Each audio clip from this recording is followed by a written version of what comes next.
যুক্ত থাকুন, সঙ্গে থাকুন, দেখতে থাকুন কলকাতা নিউজ 19। নমস্কার, আপনাদের সাথে আমি দিশা। কলকাতা নিউজ 19-এ আপনাদেরকে স্বাগত। শুরু করছি আজকের বিশেষ।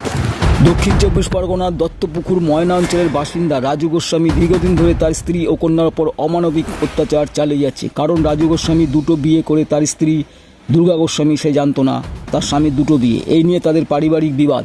দিনের পর দিন তার স্ত্রী ও মেয়ের ওপর অমানবিক অত্যাচার। তার স্ত্রী এইসব অত্যাচার সহ্য করতে না পেরে দত্তপুকুর থানা থেকে বিভিন্ন মহলে অভিযোগ জানিয়ে কোনো সমস্যার সুরাহা মেলেনি। শেষ পর্যন্ত সিপিডিআই ইন্ডিয়া হিউম্যান রাইটসের দ্বারস্থ হন। তাদের কাছে তাদের সমস্ত অভিযোগ শুনে সিপিডিআই ইন্ডিয়া হিউম্যান রাইটস এর অল ইন্ডিয়া সাধারণ সম্পাদক অতীন্দ্র ঘোষের নেতৃত্বে একটি প্রতিনিধি দল ঘটনাস্থলটি পরিদর্শন করে অভাব অভিযোগ শুনে তাদের সমস্যা মেটানোর আশ্বাস দেন। সবশেষে তার স্ত্রী দুর্গা গোস্বামী জানান তার স্বামী রাজু গোস্বামী বর্তমানে 3টি বিয়ের পর চতুর্থ বিয়ে করার জন্য প্রস্তুতি নিচ্ছে। তাকে বাধা দেওয়ার জন্য এত অমানবিক অত্যাচার হচ্ছে আমার মেয়ের ওপর।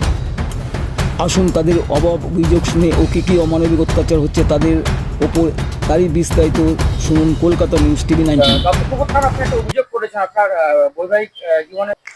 আমার স্বামীর নামে একটা কমপ্লেন করতে এসেছিলাম যে আমি 11 তারিখে বাপের বাড়িতে গেছিলাম, তাকে বলে কয়ে গেছিলাম।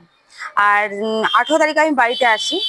18 তারিখে বাড়িতে আসার পরে আমার স্বামী ঘরে দরজা বন্ধ করে তালা দিয়ে সে পালিয়ে যায়। পালিয়ে যাওয়ার পরে এই মতো অবস্থায় আমি তাকে ফোন করি। ফোন করার পরে সে আমাকে বলে যে যেখান থেকে এসছো সেখানে চলে যাও, তোমাকে আর ঘরে তুলবো না, তোমার সাথে আমি সংসার করবো না, এটা হোটেল না, এখানে তোমার কোনো জায়গা নেই, যেখান থেকে এসছো সেখানে চলে যাও। ওই রাত্রিবেলা আমি প্রথমে বারাসাত থানায় যাই। বারাসাত থানায় গিয়ে বারাসাত থানায় মেজবাবুকে আমি বলি সমস্ত ঘটনাটা। উনি আমার হাজবেন্ডকে ফোন করে, ফোন করার পরে ফোনটা ধরে, বলছে দুর্গা গোস্বামী কে হয়, বলছে আমার ওয়াইফ হয়। তো বলছে এরকম কেন করেছেন? বলছে স্যার অনেক কথা আছে আপনার সাথে। বলছে এখন কোনো কথা শুনবো না, আপনি যা বলার কাল সকালে বলবেন, এখন আপনি ওনাদের দরজাটা খুলে দিন, রাত্রে থাকতে দিন। এই কথা বলার পরে যাই হোক স্যার বললো তাহলে আপনারা বাড়িতে যান, দরজা খুলে দেবে। আমি চলে আসি, আসার পরে আমি দেখছি দরজা এখনো বন্ধ আছে। তখন আমি ফোন করি আমার হাজবেন্ডকে, সে ফোন আর ধরে না। তারপরে রাত্রে যখন 12:30 বাজে তখন আমি দত্তপুকুর থানায় আসি। দত্তপুকুর থানায় এসে আমি যে ডিউটি অফিসার ছিল ওনাকে সমস্ত সবটা বললাম। তো উনি তো রীতিমতো হুমকি ধুমকি দিলেন ওই রাত্রিবেলা আমাকে। তা যাই হোক আমি তাও ওনাকে কাঁদো কাঁদো অবস্থায় সমস্ত বললাম, মেয়েটাও কাঁদছিল, আমিও কাঁদছিলাম। তারপর উনি বললো আপনি আপনার শ্বশুরবাড়ির ওখানে গিয়ে দাঁড়ান, আমি লোক পাঠাচ্ছি। আমি রাত্রে 2:30 অব্দি ওখানে দাঁড়িয়েছিলাম শ্বশুরবাড়ির ওখানে, কিন্তু কোনো লোকজন আসেনি। না আসার ফলে ওখানে আমার মেয়ে অসুস্থ হয়ে পড়ে। ও অনেকটা রাত্রে অসুস্থ হয়ে পড়ে। পড়ার পরে আমি দিদিকে ফোন করি। দিদিকে ফোন করে বলি দিদি এই ব্যাপার, মেয়েটা অসুস্থ হয়ে পড়েছে, তা আমি কি করব? দিদি তখন বলছে তা চলে আর কি করবি, মেয়েটা অসুস্থ হয়ে পড়েছে। আমি আসতে চাইছিলাম না, কারণ আমার দিদির বাড়িতে আসলে আমার ওর বিরুদ্ধে আমার হাজবেন্ড উল্টো পাল্টা অ্যালিগেশন নিয়ে আসছে, যে কারণে আমি ওখানে আসতে চাই না। 2024 সালে মার্চ মাসের 3 তারিখে আমাকে একটা বিবাহ বলে সে বিয়ে করেছে, কিন্তু আমি পরে শুনতে পাই তার দুটো বিবাহ আগে আছে, আমি তৃতীয়।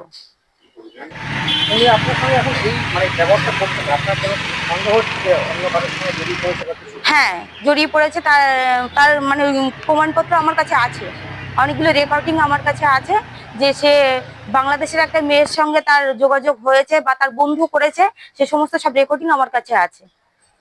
আমি তো চেয়েছি প্রথম থেকে সংসারটা করতে, কিন্তু এই যে অবস্থা আমার পরে দিনের পর দিন এইভাবে অমানবিক অত্যাচার, শারীরিক মানসিক আলাদা ঘরে বসে তাকে একটু পড়তে দেবে না, পড়াশোনা করতে দেবে না, সেখানে একটা লাইট জ্বালাবে না, ফ্যান চালাবে না, সবসময় মেয়েটার উপরে টর্চার করবে, উল্টো পাল্টা কথা বলবে। মেয়েটা একটু খাবার খেতে চাইলে নিয়ে আসবে না। বাজার ঘাট তো বন্ধ করে দিয়েছিল, যার জন্য আমি বাপের বাড়িতে গেছিলাম। বাপের বাড়িতে আসার পরে এই সমস্ত ঘটনা ঘটে আমার সঙ্গে। লাস্টে আমি কোনো জায়গা কোথায় যাব কি করি, আমি তো ঘর ছাড়া হয়ে গেছি। লাস্টে আমার যে বান্ধবী ছিল আমি তার কাছে সমস্ত সবকিছু বলি। তারপরে আমার বান্ধবীরা যে সংগঠন করে, যে মানবাধিকার যে সংগঠন করে, সে স্যারের কাছে আমাকে নিয়ে গেল। স্যার যথাসাধ্য মতো চেষ্টা করছে, এখনো পর্যন্ত আমার সাথে আছে। এই মতো অবস্থায় এখন এই অবধি আছি। পুলিশ কোনো ব্যবস্থা নেয়নি। আমি খবর যেটুকু পেয়েছি যে উনি বাড়িতেই আছে। প্রথমে যখন তালা মেরে দিয়েছিল তখন সে বাড়ি ছাড়াই ছিল, সে পালিয়ে গেছিল। কিন্তু এখন যেটা আমি শুনতে পাচ্ছি সে বাড়িতেই আছে। দুর্গা গোস্বামী। হ্যাঁ, রাজু গোস্বামী তোমার বাবা, তোমার সঙ্গে কিরকম ব্যবহার করে? আমার সঙ্গে ভীষণ খারাপ ব্যবহার করে, কিছু আনতে বললে আনে না, বকা করে, কিছুটা হাত দিলে দিতে দেয় না। আমি যদি একটা ঘরে পড়তে যাই কোনো লাইট ফ্যান চালাতে দেয় না, একটা ঘরে যদি পাখা চালিয়ে বসে লাইট অফ করে দেয়, আমাকে উল্টো উল্টো কথা বলে, গালি দেয়, এই সমস্ত করে আমার সঙ্গে। মামুনি বসে দেখুন, ওনাদের এই ঘটনাটা যেদিনকে ঘটে সেদিনকে উনি থানাতেও এসেছিলেন, দত্তপুকুর থানাতে। তা আসার পরে যখন কথা হয়েছিল তখন থানা থেকে বলেছিল আপনারা যান, আমি গাড়ি পাঠাচ্ছি, অফিসারকে পাঠাচ্ছি, আপনাকে ঘরে ঢুকিয়ে দিয়ে আসা হবে। তা উনি রাত 2:30 অবধি বাড়ির বাইরে ছিল, কিন্তু কোনো পুলিশের ভ্যান আসেনি, ওনাকে ঢুকিয়ে দেওয়া হয়নি।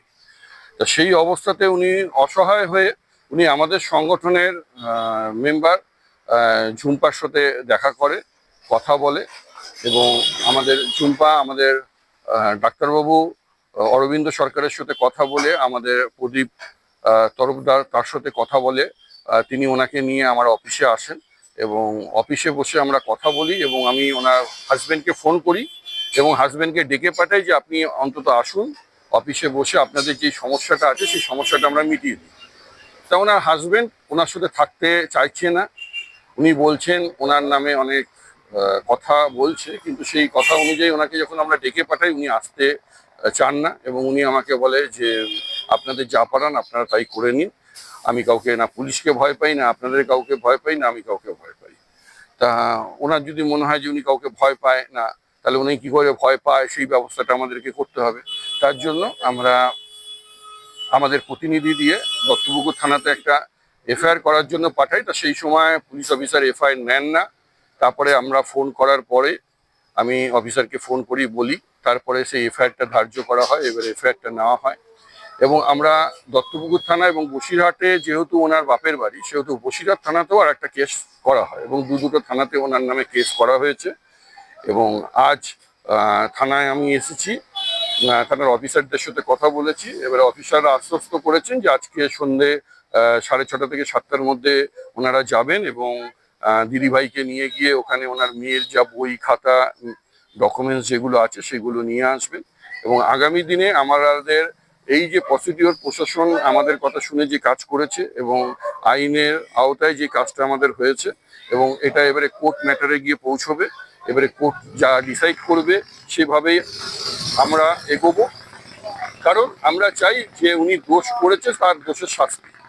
কারণ কি, উনি দীর্ঘদিন ধরে পরবর্তীকালে যেটা জানা গেছে এর আগে ওনার 2টো বিয়ে ছিল, এটা ওনার 3য় বিয়ে, এবং 4র্থ বিয়ে করার জন্য উনি পা বাড়িয়ে রেখেছেন।